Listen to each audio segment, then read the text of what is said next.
भारतामृत सर्वस्वं विष्णोर्वक्त्रादिनिश्चितं गीता गङ्गोदकं पीत्वा पुनर्जन्म न विद्यते सर्वोपनिषदो गावो दुग्धा गोपालनन्दनः पार्थो वत्सासुधीर्भोक्ता दुग्धं गीतामृतं एकं शास्त्रं देवकी पुत्रगीतम् एको देवो देवकी पुत्र एव एको मन्त्रस्तस्य नामानि यानि कर्मापेकं तस्य देवस्य सेवा। ओम श्री परमात्मने नमः। राज विद्या राजगुह्य योग नामक नवम अध्याय। श्री भगवान उवाच इदं तु ते गुह्यतमं प्रवक्ष्याम्यनसूयवे ज्ञानं विज्ञानसहितं यज्ञात्वा मोक्ष्यसे शुभात् राजविद्या राजगुह्यं पवित्रमिदमुत्तमं प्रत्यक्षावगमं धर्म्यं सुसुखं कर्तुम् अव्ययम् इदं तु ते गुह्यतमे प्रवक्ष्याम्यनसूयवे ज्ञानं विज्ञानसहितं यज्ञात्वा मोक्ष्यसे शुभात्। इसके उपरांत भगवान श्री कृष्ण बोले, हे अर्जुन, तुम अनसूयवे इदं तु ते गुह्यतमं प्रवक्ष्यामि अनसूयवे। ये मैं इस परम गोपनीय ज्ञान को मैं तुम्हारे समक्ष कहूँगा और क्योंकि तुम दोष रहित हो, ऐसे भक्त हो जिसमें दोष नहीं है, दोष दृष्टि रहित हो, तुम्हारी दृष्टि दोष वाली नहीं है, तुम दोष दृष्टि रहित भक्त के लिए ये परम गोपनीय ज्ञान को विज्ञान सहित माने इसके रहस्य को मैं कहूँगा, जिसको जानकर तुम दुख रूप संसार से अपने को मुक्त अनुभव करोगे। दुख रूप संसार से अर्थात जो तुम्हारा बनाया हुआ संसार है, जीव का बनाया हुआ संसार दुखकारी है। अपने बनाए हुए संसार से तुम अपने को मुक्त करोगे, दुख रूप संसार से मुक्त हो जाओगे। राज विद्या राजगुह्यं पवित्रमिदमुत्तमं प्रत्यक्षावगमं धर्म्यं सुखं कर्तुम् अव्ययम्। यह ज्ञान जो हम तुमसे कहेंगे अर्जुन, ये ज्ञान राज विद्या, सारे ज्ञानों में, सारी विद्याओं में ये राजा है, सब विद्याओं का राजा है। राजगुह्यम, सब गोपनीय जितने भी गुप्त विद्याएं हैं, गुप्त ज्ञान है, उनका भी ये राजा है। और ये पवित्रम उत्तमम, अति पवित्र है, पवित्र है और उत्तम है। प्रत्यक्षावगमम, और इसका प्रत्यक्ष फल होगा। इसका जहाँ तुम इसको विज्ञान का प्रयोग करो, इस ज्ञान में विज्ञान का प्रयोग करो, वही इसका प्रत्यक्ष फल होता है। और ये धर्मयुक्त साधन करने को बड़ा सुगम है और ये अव्यय है, सदा से है ये। अब भले इसको लोग कम लोग प्रयोग करें या ज़्यादा लोग प्रयोग करें, ये बात अलग है, लेकिन ये अविनाशी है। ये हम कोई नई बात तुम्हें बताने नहीं जा रहे हैं। फिर से सुनिए, यह ज्ञान राज विद्या राजगुह्यम पवित्रम इदम उत्तमम, ये जो उत्तम और प्रत्यक्ष फल वाला ये जो ज्ञान है, ये सभी विद्याओं का राज विद्या, विद्याओं में राजा है। और राजगुह्यम, सब गोपनीय विद्याओं में भी ये राजा है। पवित्र और उत्तम है, प्रत्यक्ष फल इसका होता है, धर्मयुक्त है और इसका साधन करने में बहुत ही सुगम है। ये कठिन नहीं है और ये सदा से है, अविनाशी है। अश्रद्धाना पुरुषा धर्मस्यास्य परं तपः अप्राप्य मां निवर्तन्ते संसार वर्तमनि। अश्रद्धाना पुरुषा धर्मस्यास्य परं तपः अप्राप्य मां निवर्तन्ते संसार वर्तमनि।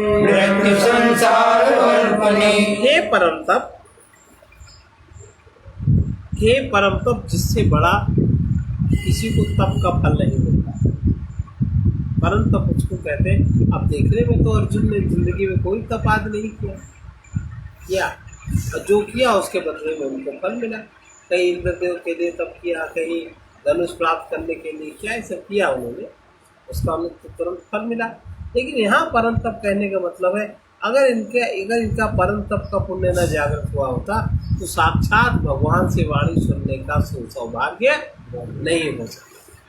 साक्षात भगवान की वाणी सुनने के सौभाग्य का मतलब है इनके जीवन के अन्य जीवनों के परम तप के पुण्य जागृत है उस समय। इसलिए भगवान कह रहे हैं परम तप, ये जो अस्य धर्मस्य, इस जो मैं तत्व ज्ञान कहने वाला हूँ, इस धर्म से, इस धर्म में, इस तत्व ज्ञान के धर्म में अश्रद्धाना, जो श्रद्धा रहित पुरुष है, जिनको श्रद्धा नहीं है, वो मुझको प्राप्त नहीं होते।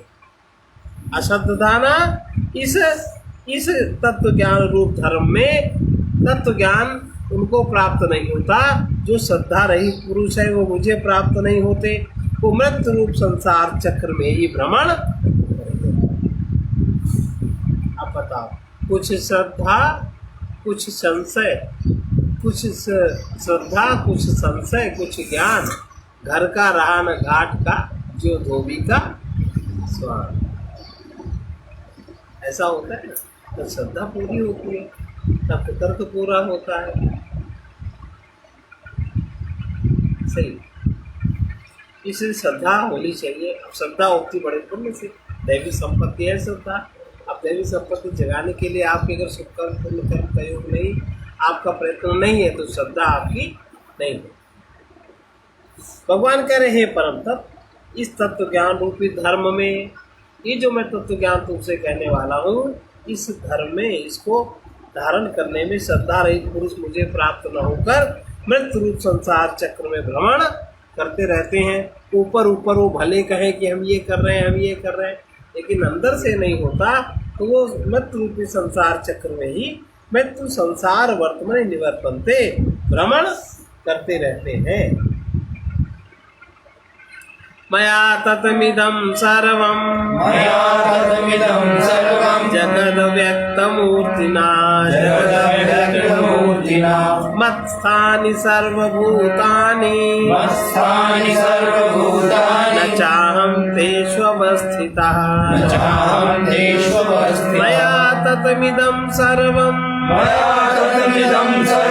जगद व्यक्तमूर्तिना,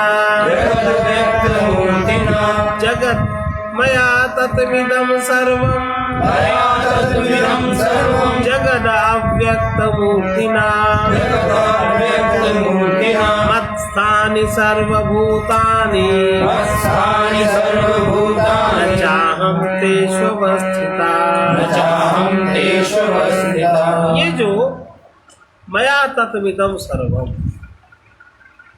मया माने मुझसे, ये सब जगत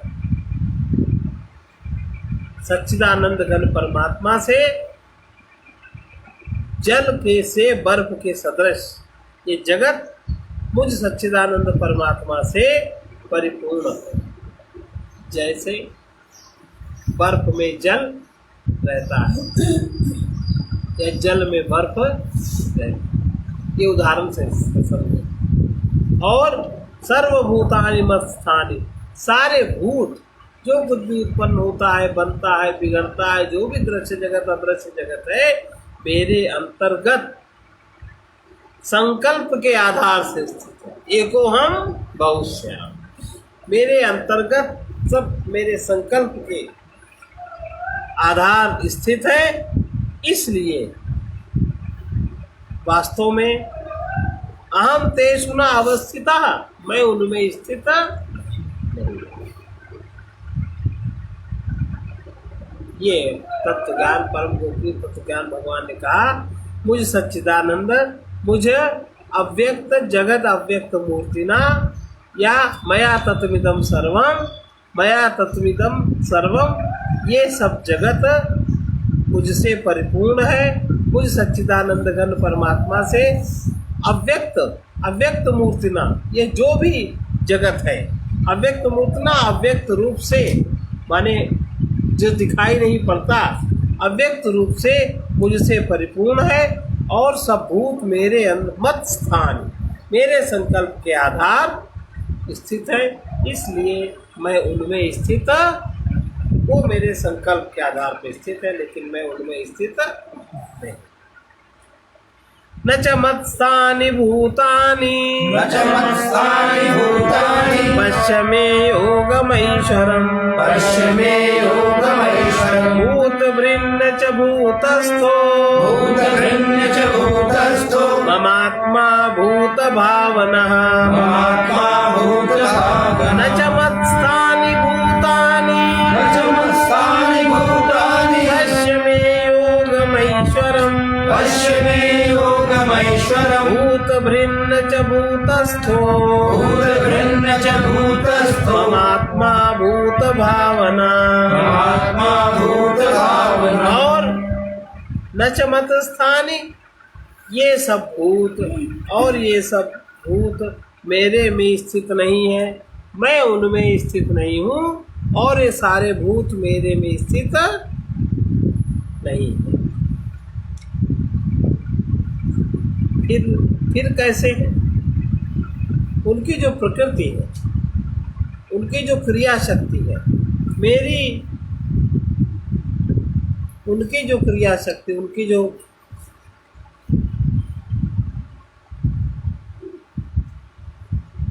और सब भूत मेरे में स्थित नहीं है, किंतु जो मेरी योग माया है उसके प्रभाव को तो समझो। उनकी तो है योग माया और जीव की है भोग माया। जीव हर चीज का भोग करना चाहता है, भोग करता है, अपनी माया का जीव भोग करता है अपनी अविद्या के रूप में। तो ये जो मेरी जो योग माया और प्रभाव को तो देखो, भूत भृन्न, भूतों को धारण पोषण करने वाला, भूत भावन, सब भूतों को उत्पन्न करने वाला भी मेरा आत्मा वास्तव में उन भूतों में स्थित नहीं। ये मेरी योग माया का प्रभाव, ना मैं उनमें स्थित हूँ ना वो मुझ में स्थित है। लेकिन मेरी योग माया के प्रभाव को तो देखो कि मैं ही भूतों को धारण पोषण करता, भूत भृन्न और भूत भावना, मैं ही भूतों को उत्पन्न करता हूँ। इतना होने पर भी मेरा आत्मा वास्तव में च मम आत्मा भूतस्थः न, मेरा आत्मा भूतों में स्थित नहीं है। यथाकाशस्थितो नित्यं यथाकाशस्थितो नित्यं वायु सर्वत्र गो महान् वायु सर्वत्र भूमान् तथा सर्वाणि भूतानि तथा सर्वाणि भूतानि मतस्थानीत्युपधारये मत्स्थानीत्युपधारये यथाकाशस्थितो नित्यं यथाकाशस्थितो नित्यं वायु सर्वत्र गो महान् वायु सर्वत्र गो महान् तथा सर्वाणि भूतानि तथा सर्वाणि भूतानि मतस्थानीत्युपधारये मत्स्थानीत्युपधारये यथा माने जैसे आकाश में स्थित सदा वायु, आकाश में स्थित हुआ वायु, महान वायु सर्वत्र विचरने वाला है और लेकिन वो आकाश में ही स्थित है। जिस प्रकार से जैसे सर्वत्र गहा सर्वत्र विचरने वाला महान वायु सदा आकाश स्थिता, सदा आकाश में स्थित है, वैसे ही मेरे संकल्प द्वारा उत्पत्ति वाले होने से संपूर्ण भूत मेरे में ही स्थित हैं, ऐसे जानो। मेरे संकल्प से जो उत्पन्न हुए हैं मेरे में स्थित है, ऐसा जानो। जैसे कि सर्वत्र विचरने वाला महान वायु सदा आकाश में स्थित है, वैसे ही मेरे संकल्प द्वारा उत्पत्ति होने से संपूर्ण भूत, वैसे ही संपूर्ण भूत मेरे में स्थित है, ऐसे जानो। सर्वभूतानि कौन्तेय सर्वभूतानि कौन्तेय प्रकृतिं यान्ति मामिकाम् प्रकृतिं यान्ति मामिकाम् कल्पक्षये पुनस्तानि कल्पक्षये पुनस्तानि कल्पादौ विसृजाम्यहम्। कल्पादौ विसृजाम्यहम्। ये जो उदाहरण दिया है, सर्वत्र विचरने वाला महान वायु आकाश में स्थित है, वैसे ही संपूर्ण भूत मेरे में स्थित है। अब आकाश तो वायु में स्थित नहीं है, लेकिन वायु आकाश में, आकाश के अलावा कोई जाता भी नहीं। आपके शरीर में भी जहाँ जाएगा वहाँ जहाँ उसको आकाश मिलेगा। इसी प्रकार से सारे भूत परमात्मा में स्थित है, उसके अलावा कहीं वो नहीं जा सकते, लेकिन आकाश उसमें स्थित। बढ़िया उदाहरण दिया। सर्वभूतानि कौन्तेय सर्वभूतानि कौन्तेय प्रकृतिं यान्ति मामिकाम् प्रकृतिं यान्ति मामिकाम् कल्पक्षये पुनस्तानि कल्पक्षये पुनस्तानि कल्पादौ विसृजाम्यहम्। कल्पादौ विसृजाम्यहम्। सर्वभूतानि कौन्तेय सर्वभूतानि कौन्तेय प्रकृतिं यान्ति मामिकाम् प्रकृतिं यान्ति मामिकाम् कल्पक्षये पुनस्तानि कल्पक्षये पुनस्तानि कल्पादौ विसृजाम्यहम्। कल्पादौ विसृजाम्यहम्। हे अर्जुन, कल्पक्षय सर्वभूतानि कौन्तेय प्रकृतिं यान्ति मामिकाम्, ये सब भूत प्रकृति को ही प्राप्त होते हैं, अर्थात प्रकृति में ही लय यान्ति, प्रकृति में ही प्राप्त होते हैं, प्रकृति में ही लय होते हैं, प्रकृति से उत्पन्न होते हैं, प्रकृति में ही लय होते हैं। और कल्प के आदि में उनको मैं फिर से रचता, कल्प के आदि में पुनः मैं फिर से रचना करता हूँ, और जैसी रचना कर देता हूँ वैसी रचना में वो सर्किल चक्र चलता रहता है। हे अर्जुन, कल्प के अंत में सब भूत मेरी प्रकृति को प्राप्त होते हैं। कल्प के अंत में जितने भी भूत है, जब एक कल्प बीत जाएगा तो माने जब सृष्टि की जब प्रलय हो, सब भूत प्रकृति को प्राप्त होते हैं, अर्थात प्रकृति में ही लय होते हैं। और पुनः जब कल्प का आदि शुरू होता है, दूसरा कल्प जब आरंभ होता है, उनको मैं फिर से रचता हूँ। फिर जो रचना का जो नियम बन जाता है उसी के अनुसार फिर सृष्टि का क्रम चलता है।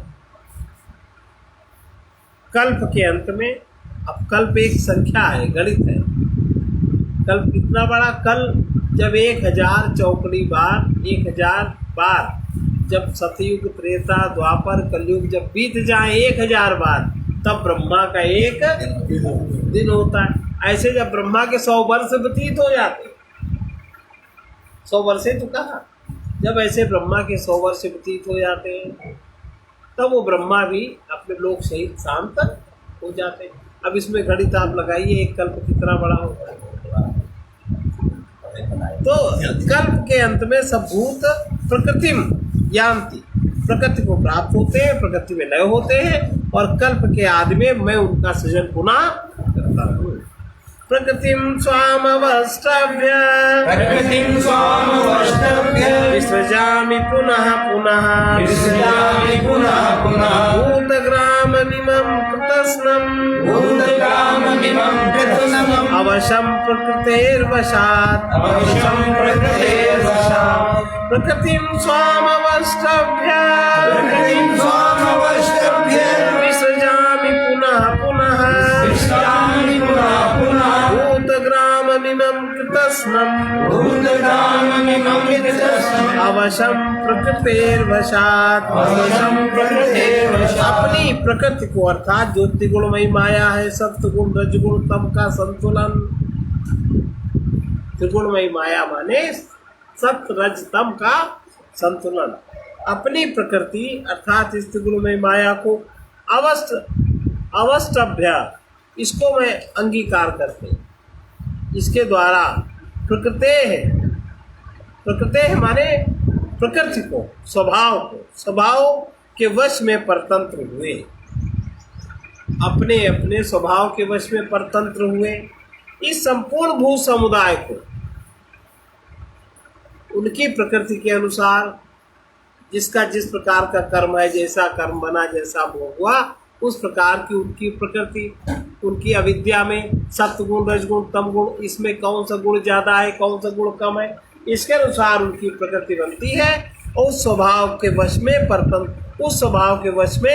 परतंत्र हुए अवशम, फिर वो कुछ नहीं कर सकते। उनके कारण शरीर में जैसी प्रकृति बन गई, फिर वो उसी के वश में हो गए, फिर वो स्वतंत्र नहीं हो सकते, परतंत्र हुए। संपूर्ण भू समुदाय को मैं बार बार रचता हूँ, पुनः पुनः विसृजामि, मैं बार बार रचता हूँ। न च मां तानि कर्माणि निबन्धन्ति धनञ्जय उदासीनवदासीनम् असक्तं तेषु कर्मसु न च मां तानि कर्माणि निबन्धन्ति धनञ्जय उदासीनवदासीनम् असक्तं तेषु कर्मसु। हे अर्जुन, न च मां तानि कर्माणि, वो जो उस प्रकार का कर्म, हे धनंजय, उन कर्मों को, वे कर्म मुझको नहीं बांधते। मैं उदासीन के सदृश का अर्थ होता है जिसके संपूर्ण कार्य कर्तव्य भाव के बिना अपने आप सत्ता मात्र से ही होते हैं, जिसके संपूर्ण कार्य कर्तृत्व भाव के बिना, कर्ता अहंकार जिसका नहीं होता, अपने आप सत्ता मात्र से ही होते हैं, उसका नाम उदासीन के सदृश है। हे अर्जुन, उन कर्मों में आसक्ति रहित और असक्तम और उदासीन के सदृश स्थित मां माने मुझको, वे कर्म नहीं बांधते। मयाध्यक्षेण प्रकृति सूयते सचराचरम् हेतुनानेन कौन्तेय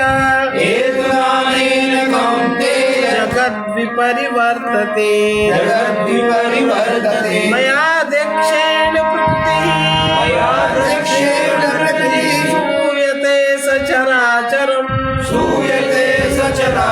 हेतुनानेन कौन्तेय जगद्विपरिवर्तते। हे अर्जुन, मयाध्यक्षेण, मेरी अध्यक्षता में मैं अधिष्ठाता के रूप में, मैं अधिष्ठान के रूप में, अधिष्ठान की तरह, मैं तो अधिष्ठान की तरह रहता हूँ। और जो मेरी माया प्रकृति है, माया है, ये सचराचरम, चराचर सहित जड़ चेतन सर्व जगत को रचती। अधिष्ठाता उसका मैं होता हूँ, अधिष्ठान उसका मैं होता हूँ, और अधिष्ठान के सकाश उसी के सहारे, मेरी अध्यक्षता, मेरे अधिष्ठाता के सहारे, मुझ अधिष्ठाता के सहारे मेरी ये माया सचराचरम, चराचर सहित संपूर्ण जगत को रचती है। और अनेन हेतुना जगत विपरिवर्तते, और जो भी ऊपर कहा गया है उसके कारण से ही ये संसार उसी प्रकार, उस हेतु से ही संसार का आवागमन चक्र रूप घूमता, आवागमन चक्र के रूप में घूमता रहता। मैं अधिष्ठान होता हूँ। हे अर्जुन, मेरे अधिष्ठाता के सकाश से मेरी ये माया सचराचरम, चराचर सर्व जगत को रचती है। और जैसा कि ऊपर कहा गया, उस हेतु से ही, उस कारण में ही, उस कारण से ही ये संसार आवागमन के चक्र में घूमता रहता है। अब देखो, संसार चक्र उसी प्रकार घूमता रहता।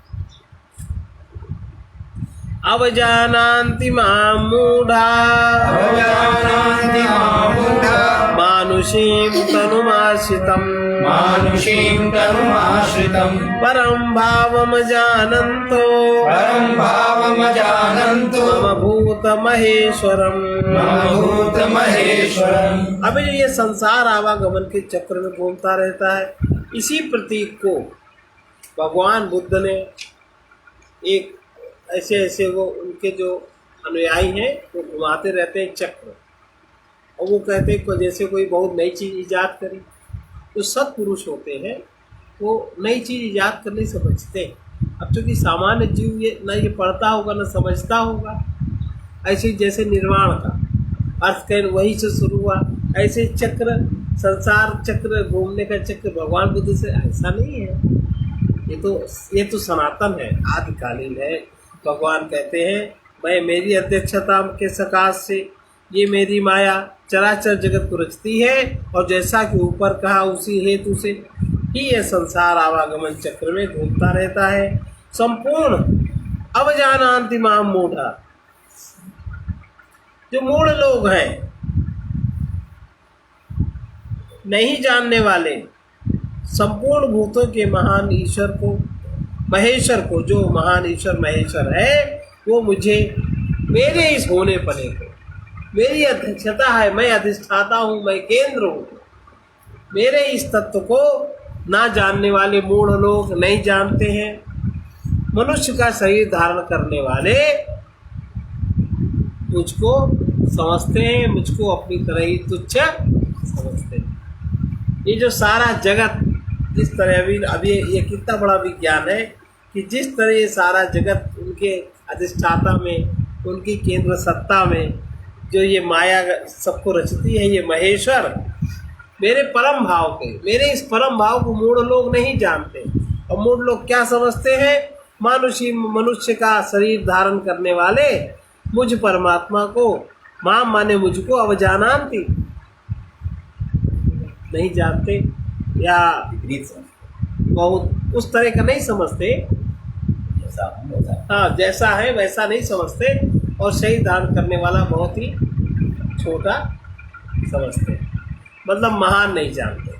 अब जो लोग नहीं जानते, अर्थात अपनी योग माया से संसार के उद्धार के लिए मनुष्य रूप में विचरते हुए वे लोग मुझे साधारण मनुष्य ही समझते हैं।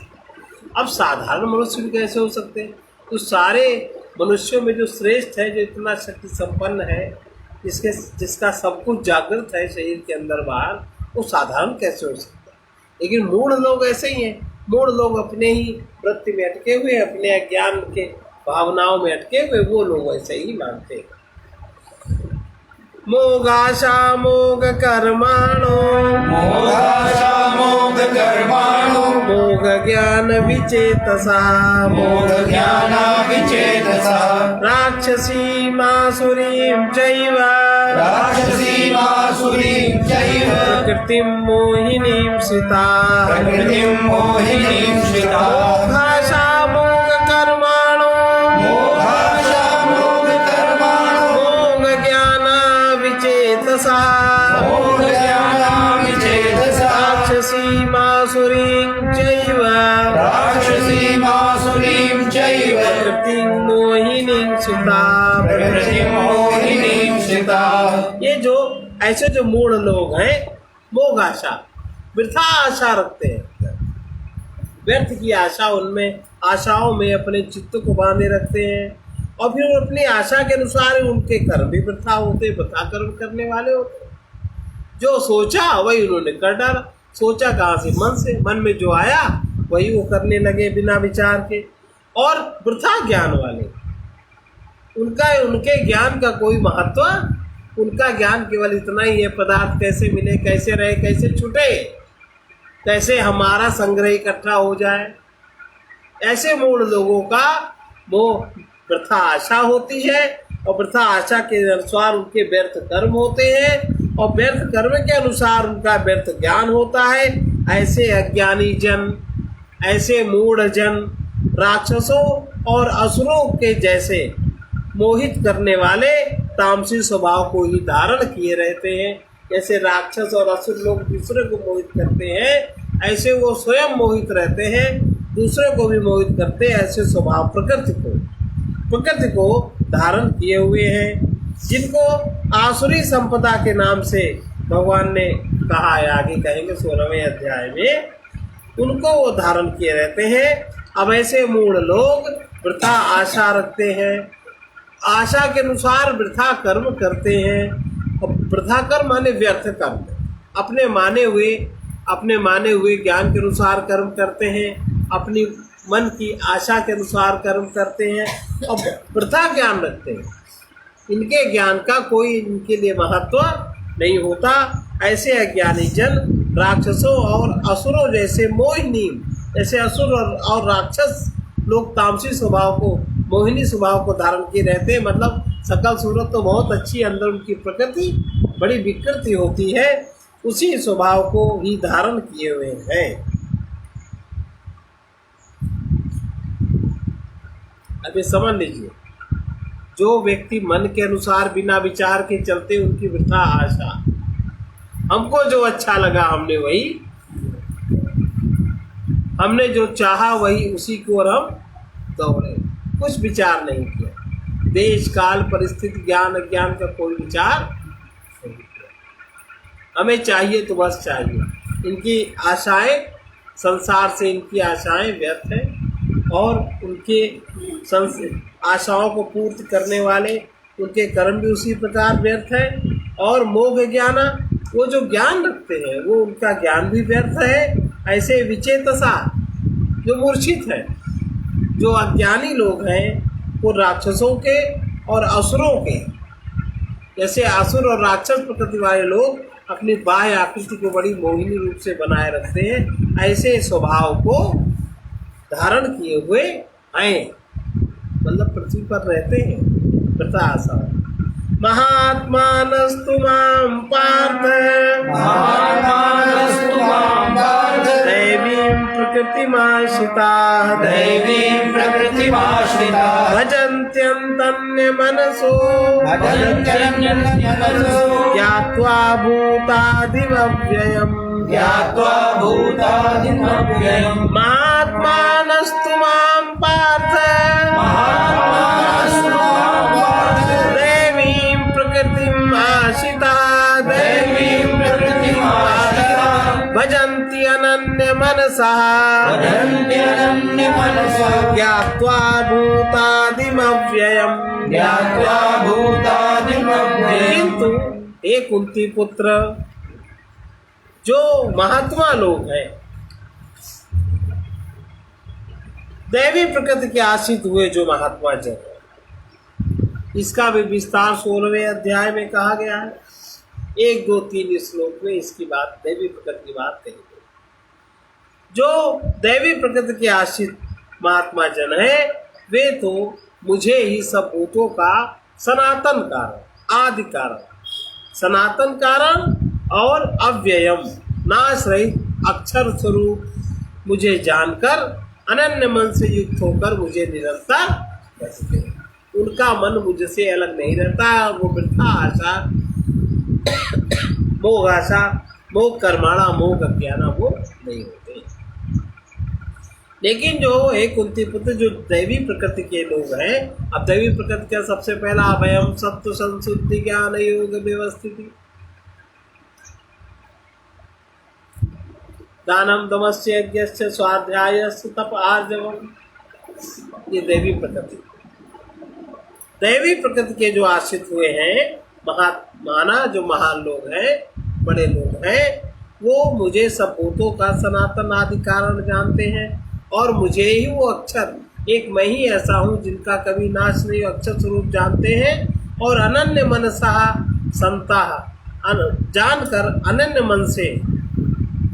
मन से मुझसे एक होकर के निरंतर मुझे भजते हैं, निरंतर मुझसे युक्त रहते हैं और मेरी एक इशारे को प्रकृति के द्वारा मैं क्या क्या बताना चाहता हूँ, क्या क्या कहना चाहता हूँ, वो लोग तुरंत हर बात को समझ जाते हैं।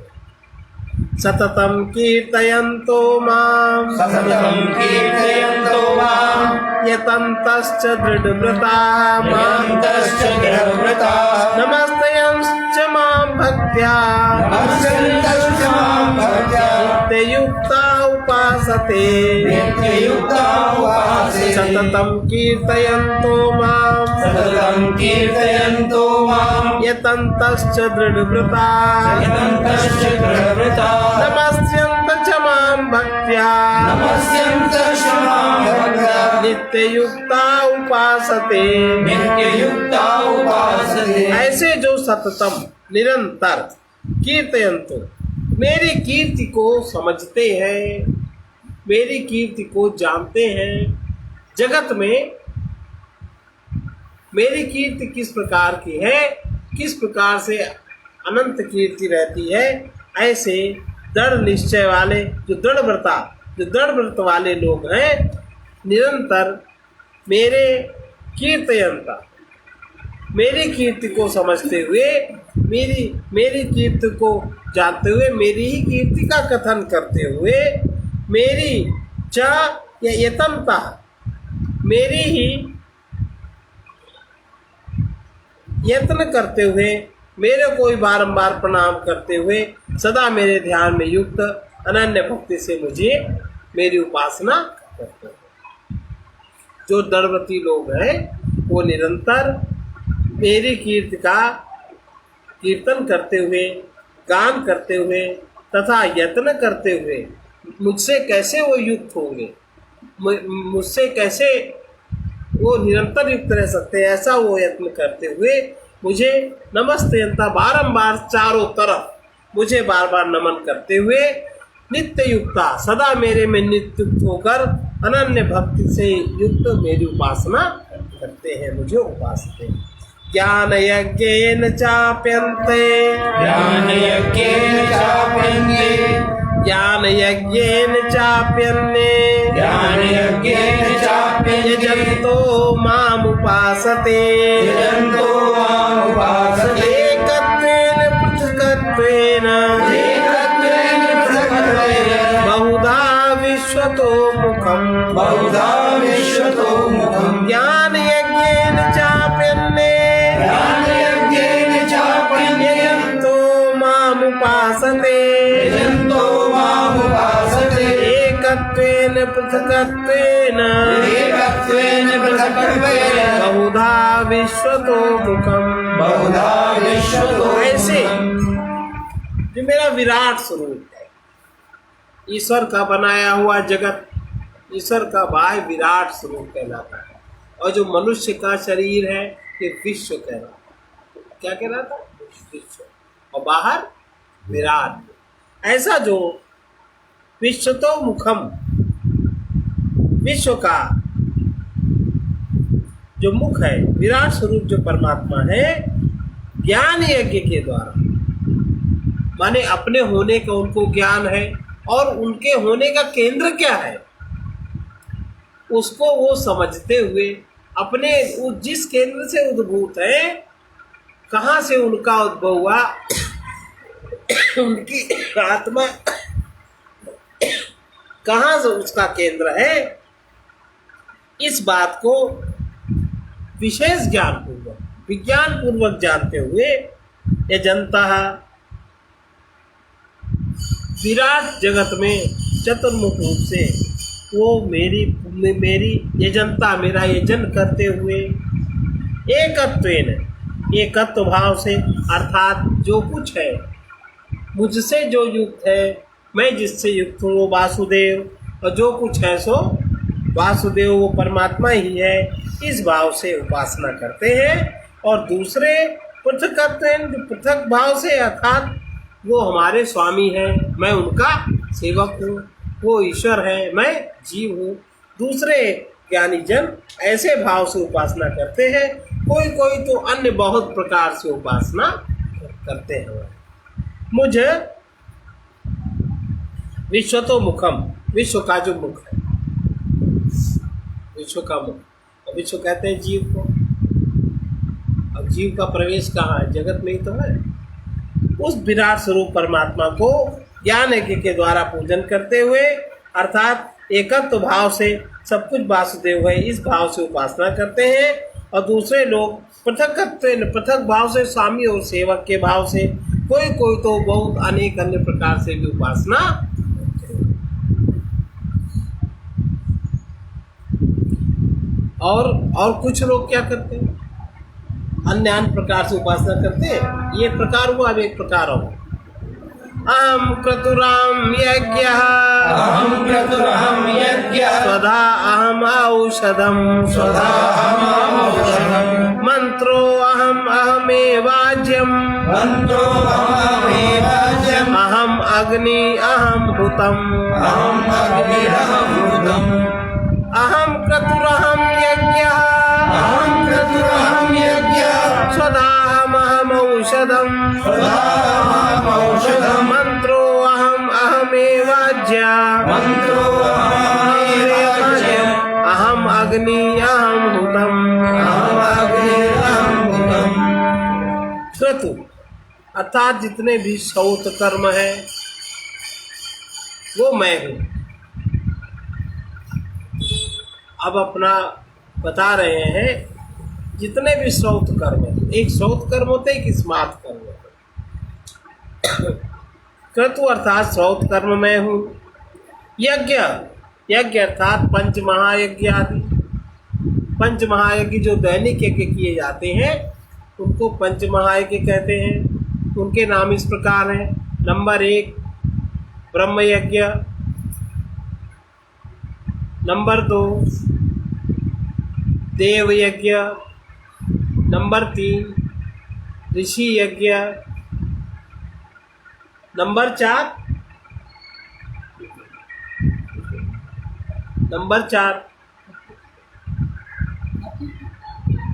अतिथि यज्ञ, नंबर 4 जो वो देते हैं आहुति आते थे पंचभूत यज्ञ। तो ब्रह्म यज्ञ में प्रातःकाल ब्रह्म यज्ञ में ब्रह्म से एकत्व का अनुभव करते हुए अपनी अवस्था निश्चित क्या है ऐसा जाना जाता है। दूसरा देव यज्ञ, जिन देवताओं से हमारे शरीर का पोषण होता है, हमारे शरीर में जिनकी जिनकी शक्तियाँ काम करती हैं उनका स्मरण करते हुए उन देवताओं का यजन करना, उनके निकट अपने को अनुभव करना, ऐसी विधियाँ युक्तियाँ अपनाना कि अधिक दैव शक्ति हमारे शरीर में ग्रहणशील बने। नंबर 3 ऋषि यज्ञ, पढ़ना, उपनिषद पढ़ना, गीता पढ़ना, वेद आदि पढ़ना, ऋषि यज्ञ। नंबर 4 भूत यज्ञ, पंच महाहुति, भोजन बनने से पहले अग्नि में आहुति देना, प्राणाय स्वाहा, अपानाय स्वाहा, व्यानाय स्वाहा, उदानाय स्वाहा, समानाय स्वाहा। और आतिथ्य यज्ञ, जिसकी कोई तिथि निश्चित न है वो अगर आ जाए हमारे दरवाजे पर, कोई भी भिक्षुक भिखारी कुछ भी, उसको कुछ बिना दिए वापस न करना, उसका भी सत्कार करना। ये 5 प्रकार के जो एक पंच महायज्ञ, ये महायज्ञ कहलाते हैं। इन महायज्ञों को प्रत्येक गृहस्थ व्यक्ति को पालन करना चाहिए। ये स्मार्त कर्म, श्रौत कर्म, क्रतु माने जो कर्म किए जाएं, और जो आवश्यक कर्म है वो पंच महायज्ञ आदि मैं हूँ। और स्वधा, स्वधा अर्थात जो पितरों के निमित्त अन्न का दान आदि, अमावस्या आदि को दिया जाता है, वो भी मैं हूँ। समस्त औषधियाँ वनस्पतियाँ मैं हूँ। मंत्र मैं हूँ, घृत मैं हूँ, अग्नि मैं हूँ, और हवन रूप क्रिया भी मैं ही हूँ। ये अर्जुन को बता रहे हैं। हरि ओम तत्सत, हरि ओम तत्सत, हरि ओम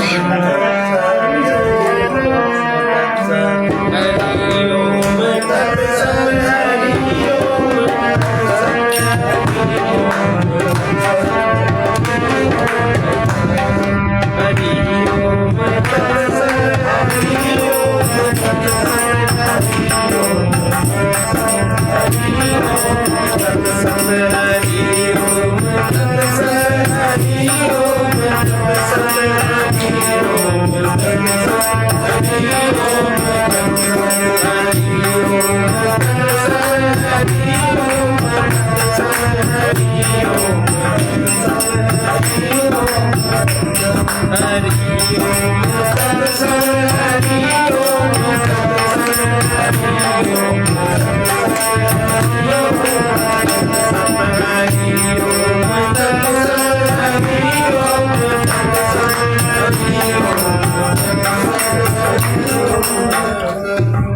अशुद्ध आत्मा, प्रकृति के अंतर्गत प्रकट आत्मा अहंकार। अशुद्ध आत्मा अपने को वो किसी पदार्थ की तरह मानता है, और शुद्ध आत्मा निरंकार है, निराकार है। अहंकार ही अविद्या की सीमा है।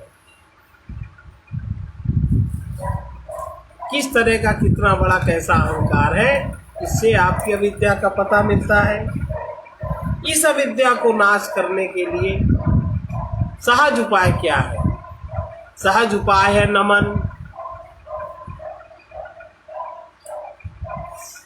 देखो, चरण स्पर्श कहीं नहीं लिखा। ये लोग कहते हैं ना चरण स्पर्श है, अनुचित है। ज्यादा जो पढ़े लिखे ABCD हैं कहेंगे चरण स्पर्श। चरण स्पर्श कहा नहीं जाता, चरण स्पर्श किए जाते हैं लोगों का। ये क्रिया है करने वाली, कहने वाली क्रिया नहीं है। लिखा जाता है, लिखा जाता है। ये कहने वाली क्रिया नहीं है। कहने वाली क्रिया अपने से बड़ों को प्रणाम, अपने से बराबर वालों को नमस्ते, अपने से छोटों को नमस्कार। ये 3 तरीके। चरण स्पर्श कहीं कुछ नहीं। क्या चरण स्पर्श, एक ने कहा, एक ABCD पढ़ा है उसने कहा, और फिर वो 10 कहने लगते वही बात। तो क्या करने वाली क्रिया है, क्या कहने। अब जैसे, अब करने वाली क्रिया क्या, जैसे कह दे भोजन करे, तो भोजन करे करने वाली क्रिया है कि कहने वाली क्रिया? बोलो, करने वाली है। इसी तरह चरण स्पर्श करने वाली क्रिया है, कहने वाली क्रिया नहीं। अब समझ में आया? जितनी भी क्रियाएं हैं जो की जाती हैं उनका वाणिज्यवाची कथन नहीं होता। तो नमस्ते से अहंकार का शमन होता है, और विज्ञान में कोश में जब जागृति होती है। 5 प्रकार के कोश हैं, अन्नमय कोश, प्राणमय कोश, मनोमय कोश, विज्ञानमय कोश। तो अन्नमय कोश में जितना संयम होता है, फिर उतना ही हमारा प्राणमय कोश सशक्त शक्तिशाली होता है। फिर प्राणमय कोश में जितना संयमी शक्ति होती है, उतना ही हमारा मनोमय कोश सशक्त शक्तिशाली होता है। फिर जितना हमारा मनोमय कोश में संयम की क्रिया होती है, उतना ही हमारा विज्ञानमय कोश शुद्ध और शक्तिशाली होता है। फिर जितना हमारे विज्ञानमय कोश में संयम होता है, उतना हमारा आनंदमय कोश सशक्त और शक्तिशाली होता है। जितना आनंदमय कोश में उन वृत्तियों में संयम होता है, उतना ही ज्यादा आत्मज्ञान प्रखर रूप से प्रकाशित होता है। तो विज्ञान में कोश में शुद्ध आत्मा प्रकाशित होती है। यहीं पर शुद्ध में क्या है, अशुद्ध में क्या, इसका ज्ञान होता है। ये आत्मा सहज आनंदमय है। आनंदमय देखने वाला विज्ञान में पुरुष निरंतर कोश के आनंद में तृप्त होता है। शुद्ध आत्मा ज्ञान स्वरूप है। ज्ञान तो नित्य सिद्ध है। और जो ज्ञान की उपासना करता है, ज्ञान में जो उपासना करता है, जिसको ये ज्ञान है, ज्ञान में जिसके संबंध नहीं रह गए, ज्ञान में जिसके स्वीकृतियां नहीं रह गई, उसको इस नित्य सिद्ध की अनुभूति निरंतर होती है। मन के मूल स्रोत को, अहम के मूल स्रोत को अपने ही शरीर में खोजो। स्वयं का मूल स्रोत स्वयं में ही है। इसी मूल स्रोत में अहम को खो देना समर्पण है। सदा ही आत्मा होकर रहने का अगर स्वभाव हो जाए, सच्चे होके अगर रहने का स्वभाव हो जाए, किसी भी तरह की आकृतियों को हम ओढ़े ना, सत्य का अगर आश्रय लें, तो यही संत संग का प्रसाद है। सत्य का आश्रय लेना ही संत संग का प्रसाद है। और राग द्वेष रहित इंद्रिय जित स्वाधीन प्रसन्नता को प्राप्त होता है। स्वाधीन प्रसन्नता से संपूर्ण दुखों का अभाव हो जाता है और उस प्रसन्न चित्त वाले व्यक्ति की बुद्धि परमात्मा में शीघ्र ही स्थिर हो जाती है। ये गीता के दूसरे अध्याय का 64वां और 65वां।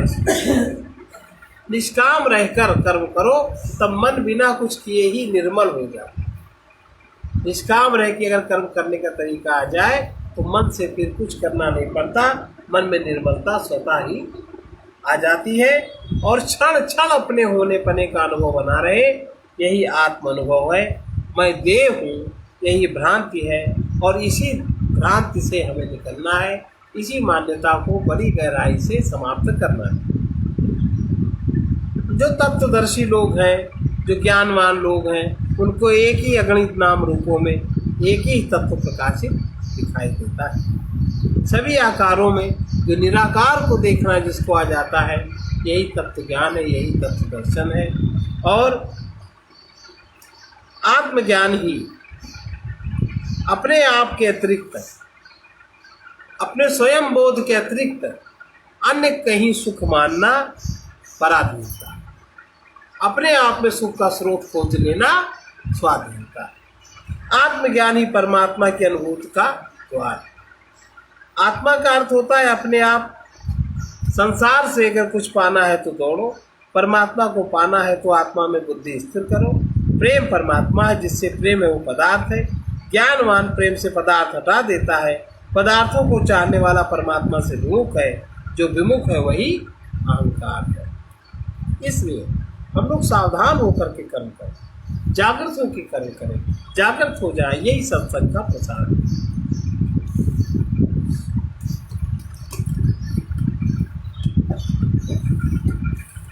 मानव हो जाओ सावधान, तुम हो सदैव सौभाग्यवान। मानव हो जाओ सावधान, तुम हो सदैव सौभाग्यवान।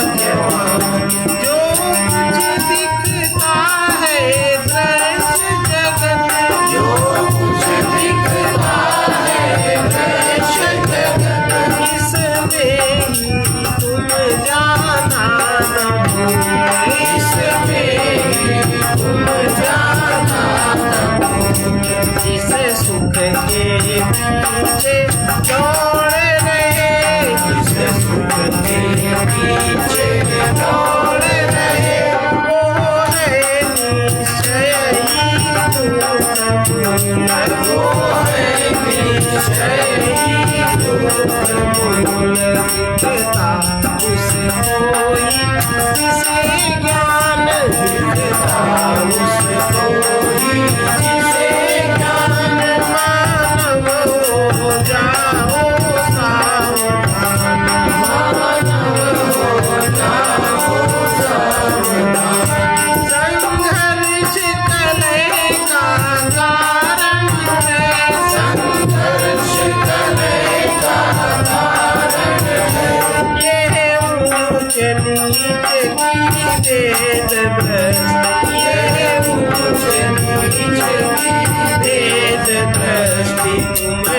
ईश्वर की दुनिया में, ईश्वर की दुनिया में रच ली है अपनी जो सृष्टि, रच ली है अपनी जो सृष्टि, जिसका कि तुम्हें नित्याभिमान, जिसका कि तुम्हें नित्याभिमान, मानव हो जाओ सावधान, मानव हो जाओ सावधान, तुम हो सदैव सौभाग्यवान, मानव हो जाओ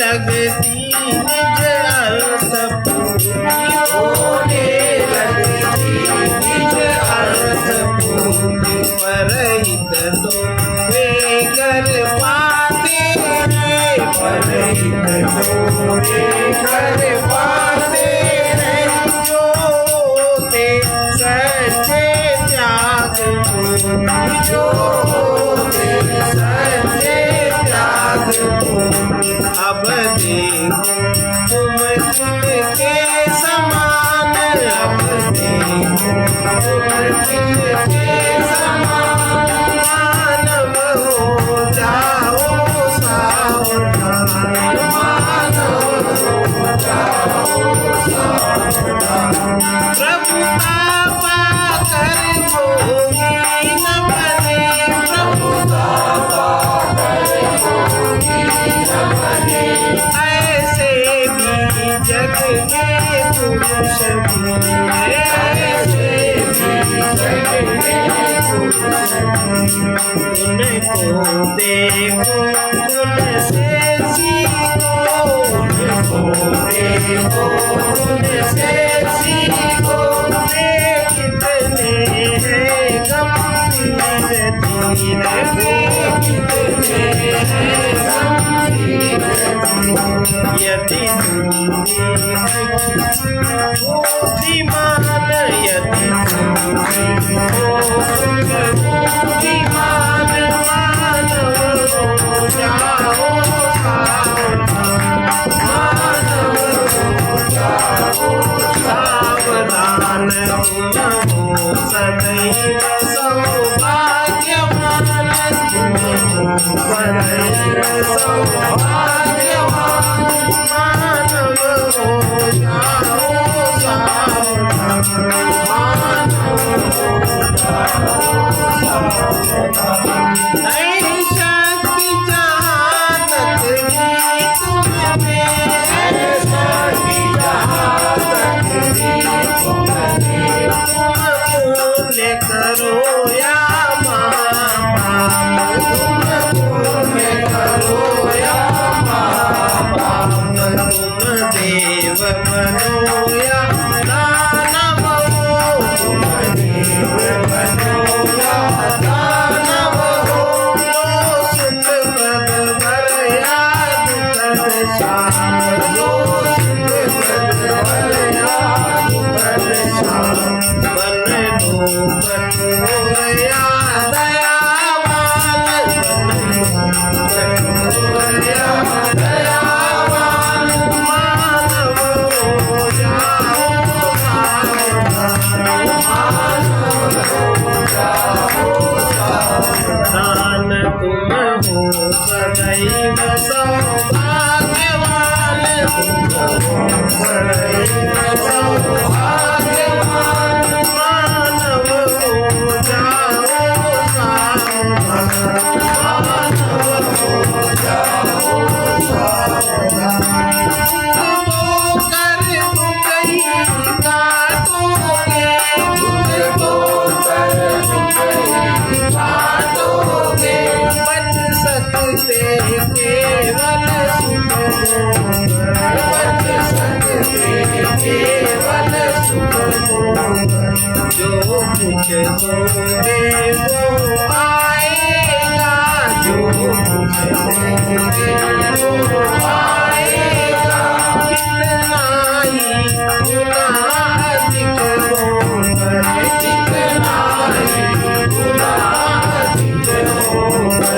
है अटल प्रकृति का ये विधान, है अटल प्रकृति का ये विधान। मानव जाओ सावधान, मानव जाओ सावधान।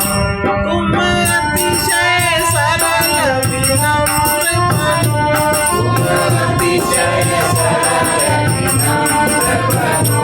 समझो न किसी को तुच्छ हीन, समझो न किसी को तुच्छ हीन। कटुता कर कष्टा निर्दयता, कटुता कर कष्टा निर्दयता। लाओ न कहीं व्यवहार कीन, लाओ न कहीं व्यवहार कीन। परहित कारक सदा ध्यान, परहित कारक सदा ध्यान। मानव जाओ सावधान, मानव जाओ सावधान। जो संग न सदा रहे सकेगा, जो संग न सदा रहे सकेगा। उसका अब तुम दो छोड़, उसका अब तुम दो छोड़। जो तुमसे दूर न हो सकता, जो तुमसे दूर न हो सकता। है पथिक उसी से अजोड़, है पथिक उसी से अजोड़। इस त्याग प्रेम का फल महान, इस त्याग प्रेम का फल महान। मानव जाओ सावधान, मानव जाओ सावधान। तुम हो सदैव सौभाग्यवान, तुम हो सदैव सौभाग्यवान। मानव जाओ सावधान, मानव जाओ सावधान। मानव वही है जो कुछ जानता भी है और कुछ मानता भी। सभी दुर्बलताओं की निवृत्ति मानव जीवन की मांग। किसी भी प्रकार की कोई दुर्बलता न रहे, सभी दुर्बलताओं की निवृत्ति मानव जीवन की मांग है। असावधानी से अनेकों दोष बनते हैं। साधक को व्यर्थ वचन, व्यर्थ श्रवण, व्यर्थ दर्शन, व्यर्थ भ्रमण तथा व्यर्थ चिंतन से बचने के लिए सावधान रहना चाहिए, तभी उसको सार्थक की उपलब्धि हो सके। सर्वे भवन्तु सुखिनः, सर्वे भवन्तु सुखिनः। सर्वे सन्तु निरामयाः, सर्वे सन्तु निरामयाः। सर्वे भद्राणि पश्यन्तु, सर्वे भद्राणि पश्यन्तु। मा कश्चित् दुःखभाग् भवेत्, मा